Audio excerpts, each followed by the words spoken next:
경매광장 구독자분께서 저에게 연락이 왔습니다. 바로 1년 전에도 이와 유사한 사건이 있었는데요.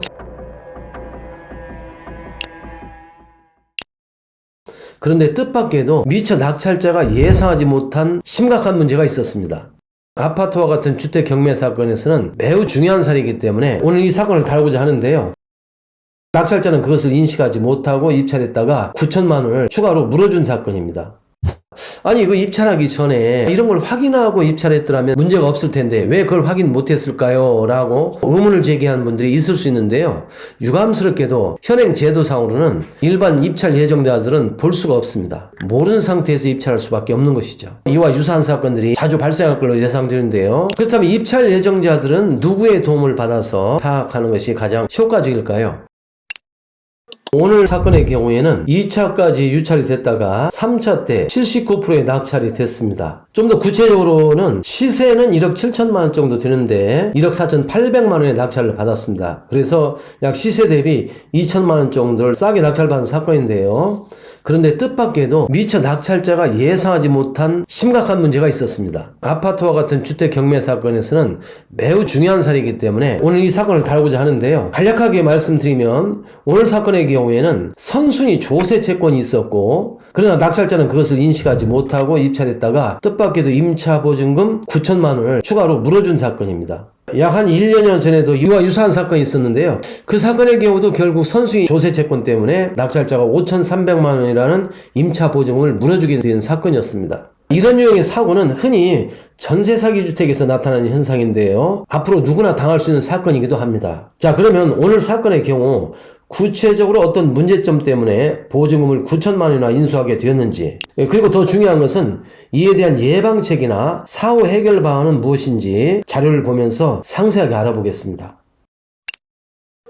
오늘 사건 자료인데요. 소재지는 광주 광역시에 있는 아파트입니다. 건물의 전용 면적이 18.14평이니까 보통 우리가 24평형 아파트라고 보시면 되겠습니다. 이 아파트의 감정가는 1억 8,700만 원인데요. 입찰 내역을 보면은 1차와 2차 때는 유찰이 됩니다.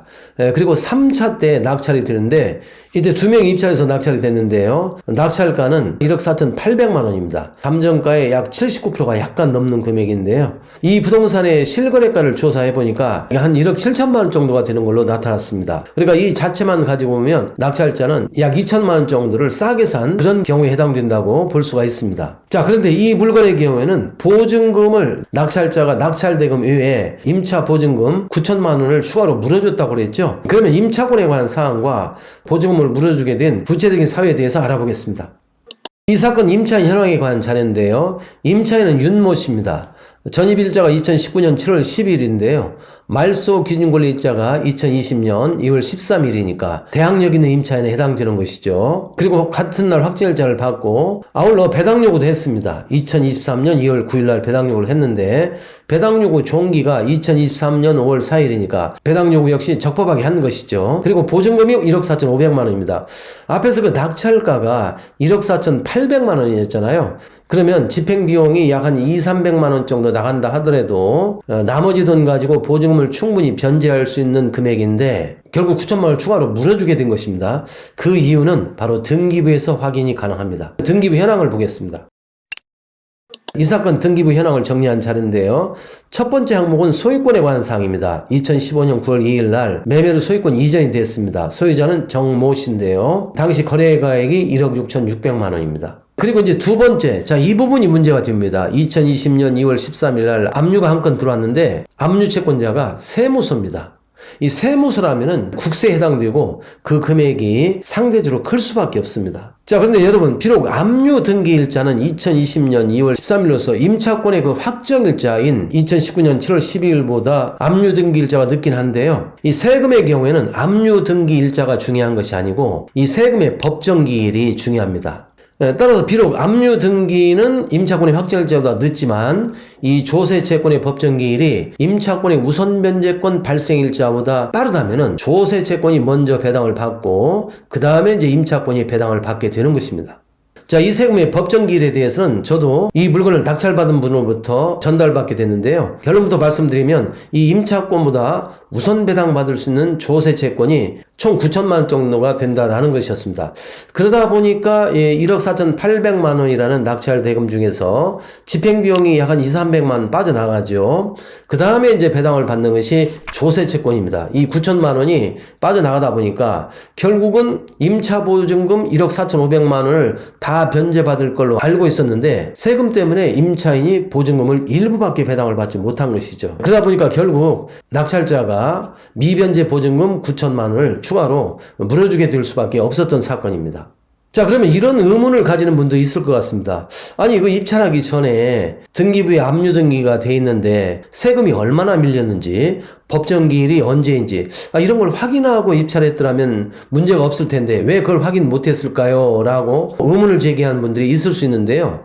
유감스럽게도 현행 제도상으로는 이 압류 조세 채권에 대해서는 등기부에도 체납액이 나와 있지 않고요. 그리고 법원에 제출된 교부 청구서도 일반 입찰 예정자들은 볼 수가 없습니다. 이해관계가 아니면 볼 수가 없기 때문에 결국은 세금 내역을 모르는 상태에서 입찰할 수밖에 없는 것이죠. 특히 최근에 그 전세 사기 주택이 문제가 되면서 경매에서도 이와 유사한 사건들이 자주 발생할 걸로 예상되는데요. 그러면 오늘과 같은 사건을 미연에 방지할 수 있는 방법은 무엇일까요? 그것은 다름 아니라 세금의 내역을 정확하게 파악하고 입찰 계획을 세우는 것이 꼭 필요합니다. 그렇다면 입찰 예정자들은 누구의 도움을 받아서 세금 내역을 파악하는 것이 가장 효과적일까요? 제 생각으로는 아무래도 임차인이 가장 협조적이지 않을까 생각이 듭니다. 왜냐하면 임차인이 배당 요구를 했다는 것은 이번 경매 절차에서 가능하면 보증금 전액을 다 배당받고 빠져나가고 싶다라는 의지가 강하기 때문에 임차인에게 법원 서류를 좀 열람해서 교부청구 내역을 좀 알려달라고 부탁을 하게 되면 임차인의 경우에는 좀 협조적이지 않을까라는 생각이 듭니다. 그럼에도 불구하고 협조를 받지 못해서 조세 채권의 내역을 전혀 파악하지 못했다. 이랬을 때는 어떻게 해야 될까요? 결국 이런 경우에는 둘 중에 하나를 선택을 해야 됩니다. 세금 내역을 모르고 설마 무슨 문제가 있겠어? 이런 마음으로 입찰하는 방법이 하나 있고요. 또 하나 방법은 입찰을 피하는 것입니다. 결국 그 선택은 입찰 예정자들에게 있는데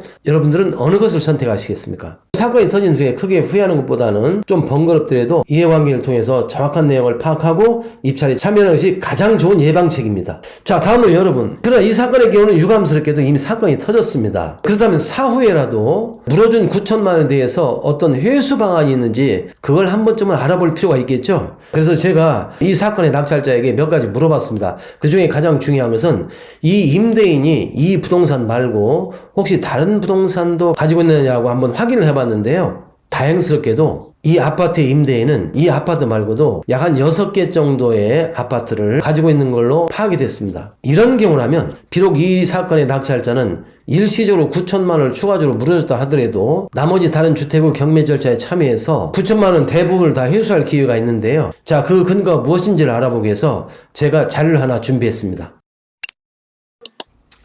자, 방금 말씀드렸다시피 이 임대인은 이 주택 말고도 여러 개의 주택이 있다고 했는데요. 자, 이런 경우에는 이 임대인이 체납한 조세권, 제가 구체적으로 내용을 알아보니까 양도소득세였습니다. 일반 조세에 해당되는 것이죠. 어쨌든 그 조세 채권은 임대인 소유 어느 한 부동산의 매각대금에서 전액을 다 배당받을 것이 아니고 원칙적으로는 임대인이 소유하고 있는 주택 모두 매각대금의 비율에 따라서 안분배당을 받아야 한다는 것이 우리 민법과 또 판례의 태도입니다. 자, 예를 들어서 이 임대인이 9개의 주택을 가지고 있다고 합시다. 그리고 그 주택의 낙찰가 내지는 가격이 동일하다고 한번 전제를 해보겠습니다.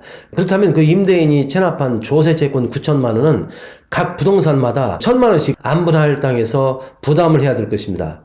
따라서 만약에 그 9개의 주택이 한꺼번에 경매가 됐다라고 했을 때는 법원에서 각 주택의 경매 대가에서 1,000만 원의 한도 내에서만 그 선수의 조세 채권에 대해서 배당을 하고요. 나머지 금액에 대해서는 그 차수의자에게 배당을 하도록 되어 있습니다. 그러나 이 사건처럼 여러 개의 주택 중 하나가 경매가 됐을 때는요. 이런 때는 그 경매된 주택의 매각대금에서 세금 전액에 대해서 선수로 배당을 받을 수가 있습니다. 자, 그러다 보니까 이 사건처럼 예상과 달리 임차인에게 배당될 금액이 줄어들게 된 것이죠. 결국 이런 경우에 그 해결 방안은요.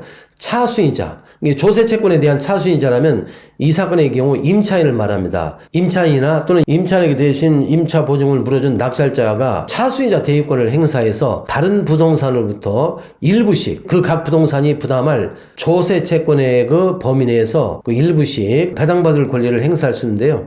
자, 그렇게 된다고 하면 상당한 금액이 회수가 되어서 처음과는 달리 추가로 인수하게 된 임차 보증의 부담은 대폭 줄어들 수가 있는 것입니다. 자, 그래서 이 사건의 경우도 제가 낙찰자에게 일단 차순이자 대유권을 행사해서 다른 부동산의 매각대금에서 일부씩 회수하는 것이 가장 효과적인 방법이다라고 조언을 해준 바 있습니다. 앞으로도 전세 사기 주택으로 의심되는 물건의 경우에는 이와 유사한 사고가 다발적으로 터질 수밖에 없습니다. 그래서 다시 한번 강조하지만 선순위 임차인이 있고 조세 채권이 압류 등기를 하거나 또는 교부 청구를 했을 때는 절대 무시하지 말고 그 부분에 대한 정확한 내용을 파악하고 입찰에 참여하는 것이 안전하다라는 것을 다시 한번 꼭 강조하고 싶습니다.